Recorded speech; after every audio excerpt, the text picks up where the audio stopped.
They say the Mercedes GLC is just a grocery getter, a soft, luxury SUV designed only for city streets, but they are dead wrong. Most owners in the US, UK, and Canada drive this car every day without ever realizing what that turbocharged engine is actually capable of once you stop being polite. We're not just looking at the ambient lighting and the leather seats today, we're pushing the 4MATIC system to its absolute limit to see if it can actually outhandle its rivals on a real back road. In this video, I'm revealing the 3 performance secrets hidden deep within the MBUX settings, features that turn this comfortable cruiser into a serious performance machine. Is it truly the best all-rounder in the world, or just an overpriced C-Class on stilts? Let's find out the truth. Welcome to Luxerides. Before we talk about the 0 to 60 times, let's talk about how this car actually feels when you're behind the wheel. The GLC isn't just about moving from point A to point B, it's about how it handles the chaos in between. Right now, we are in Sport Plus mode. You can feel the steering tighten up, the suspension getting firmer, and the throttle response becoming razor sharp.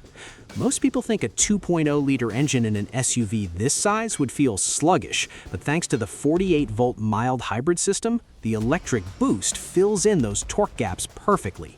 Listen to this downshift.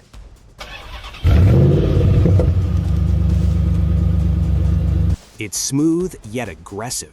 The 9G-tronic transmission is arguably one of the best in the business. It's telepathic. It knows exactly which gear you need before you even realize you need it. Whether you're merging onto a high-speed highway in Toronto or carving through the narrow B roads of the UK, the confidence this chassis gives you is unmatched in its class. But performance isn't just about speed, it's about control, and that's where the 4MATIC all-wheel drive system comes into play. It's constantly calculating grip levels 100 times per second. You aren't just driving on the road, you are glued to it. But here's a question for the Luxerides community. Would you take this GLC over the raw power of a BMW X3 or the tech-heavy Audi Q5? Let me know in the comments right now, because the answer might surprise you.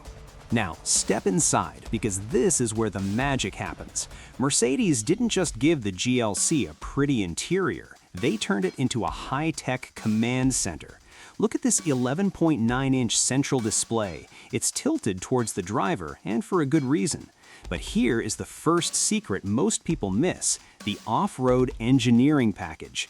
Even if you never plan to take this car into the mud, this mode gives you a transparent bonnet view. Using the 360-degree cameras, it shows you exactly what's under the front wheels in real time. On a performance level, this means navigating tight spots or avoiding nasty potholes at high speeds is now effortless.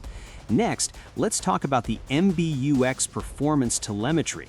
You can actually track your G-force, your boost pressure, and your engine output in real time. It's like having a race engineer sitting right next to you. And for the true car fans, here is the real game changer, the rear axle steering.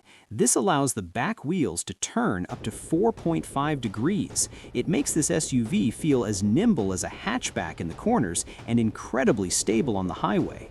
But it's not all about the screens. Feel the weight of the steering wheel, the tactile feedback of the paddle shifters, and the way the Burmester surround sound system cancels out the road noise so you only hear the soul of the engine. Mercedes has mastered the art of silent speed. You're going 80 miles per hour, but it feels like 40. That is the true hallmark of a high-performance luxury machine. If you're living in New York, London, or Toronto, owning a Mercedes GLC isn't just about the initial price tag, it's about the long game. Let's talk about maintenance and reliability. In the US and Canada, a standard Service A can cost you anywhere from $250 to $400, while Service B can easily jump over $700. And in the UK, dealership prices are just as steep. But here's a pro tip for the fans. If you want this performance to last, do not skip the transmission fluid flush at 60,000 miles. These 9G-tronic gearboxes are masterpieces, but they hate dirty oil. Another viral debate in the car community right now is depreciation. European luxury cars hit a massive cliff after 3 years. So is it smarter to buy a brand new GLC or a 2-year-old certified pre-owned? If you want the latest MBUX tech and that 48-volt hybrid boost we talked about, you have to go with the 2024 model onwards. But be warned, the high-tech sensors that make this car so smart are also the most expensive to fix if they fail out of warranty. So here is the bottom line for the global car fans. The Mercedes GLC is a performance beast and a luxury king, but only if you treat it with the respect it deserves. It's not a buy-and-forget Toyota, it's a high-performance machine that demands a high-performance maintenance schedule.